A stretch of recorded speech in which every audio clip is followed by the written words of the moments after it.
आणीबाणीच्या काळात 5 घटना दुरुस्ती करण्यात आल्या आणि 48 अध्यादेश काढण्यात आले। 38व्या घटना दुरुस्तीतून आणीबाणीच्या घोषणेला कोणीही न्यायालयात आव्हान देऊ शकत नाही।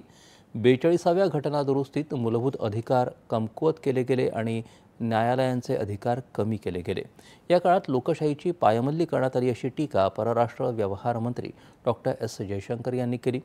आणीबाणीच्या काळाला 50 वर्ष पूर्ण झाल्यानिमित्त नवी दिल्लीत आयोजित कार्यक्रमात जयशंकर बोलत होते। जगात आणीबाणीचं समर्थन करणं कठीण होतं। भारतावर खूप टीका झाली आणि लोकशाहीची जननी म्हणून असलेली भारताची प्रतिमा डागाळली गेली। राजदूत म्हणूनही तो काळ कठीण होता असंही त्यांनी म्हटलं।